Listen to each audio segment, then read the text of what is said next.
People in the U.S. are very time-driven. There's a lot of time anxiety. We're fast.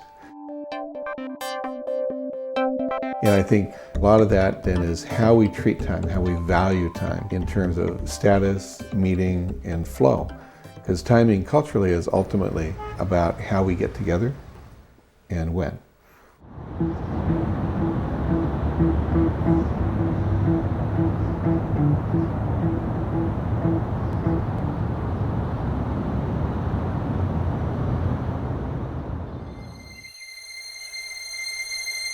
Up until the point that I was diagnosed with cancer 19 years ago, I had a very arrogant relationship to time.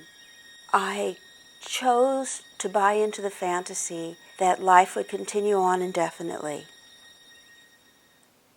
I could not have been more wrong.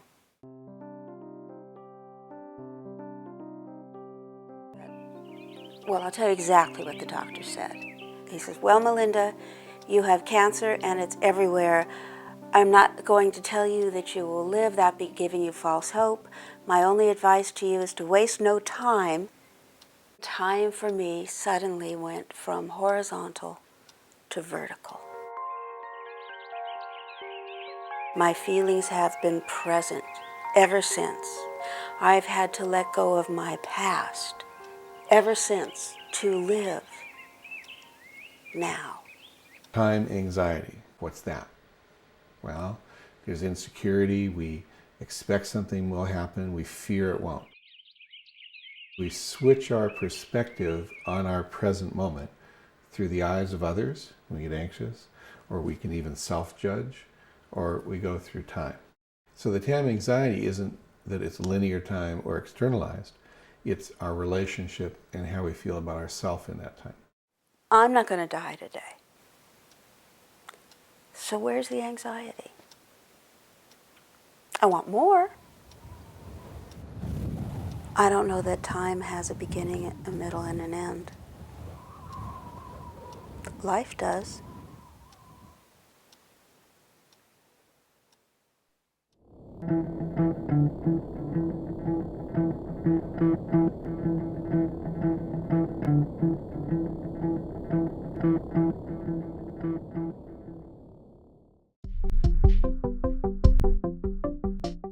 If you really want to understand the nature of the universe in the present moment of time, you have to consider not just the past, but also the future.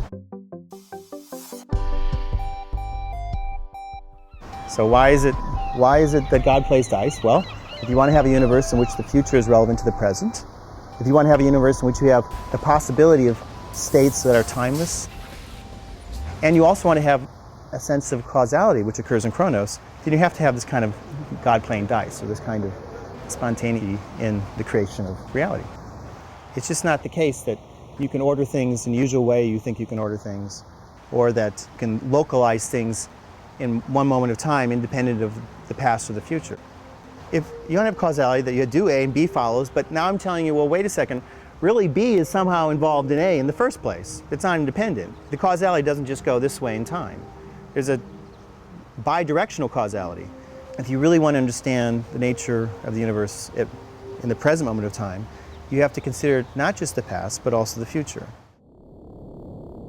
When you first get to prison, there's almost an exciting element to it. After about 5 or 6 months, and it began to sink in that this isn't a dry run or a dress rehearsal, this is it. The human personality, the mind, the spirit, is amazingly adaptable. We can adapt to anything. To where after a year, I was so settled in and so adjusted and so adapted, I could have done a life sentence, and it would have been every day would have been the same.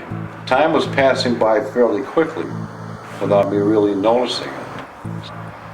More and more I'm becoming used to the environment I'm in, the people I'm with, the the situation I'm in, the circumstances, the day-to-day regimen, all of it.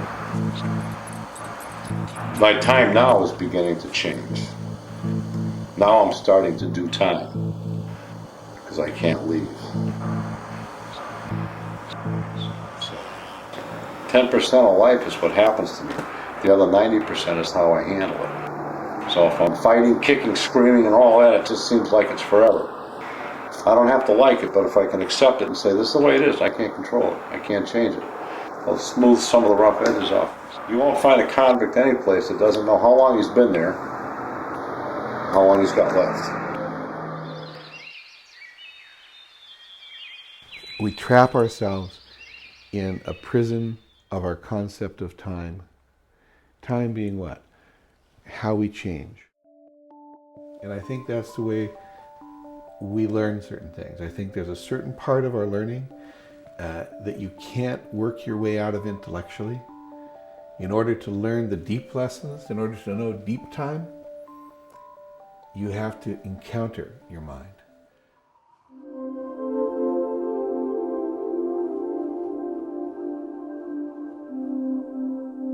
A circle starts going between the viewer and the painting, and the viewer and the painting. And so this experience happens, and it's different for each person, because we're all, on the surface anyway, different. In film, there's this thing of time added to it. How it flows. This is these sequences and this flow and the timing of things. So you should enjoy your life and enjoy your doing. So many people do things for the end result, but they don't really necessarily enjoy the doing. And when this bliss starts coming up, you really start enjoying the doing.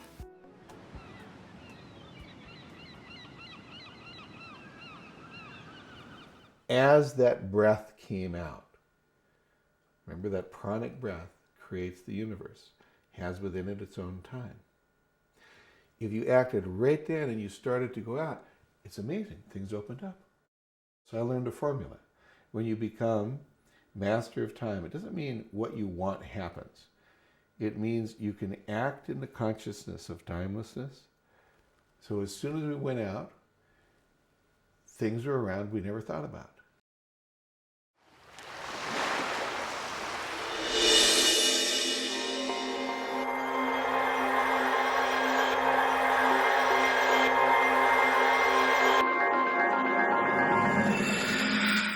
Be in that rhythm with the universe. Give time for that relationship.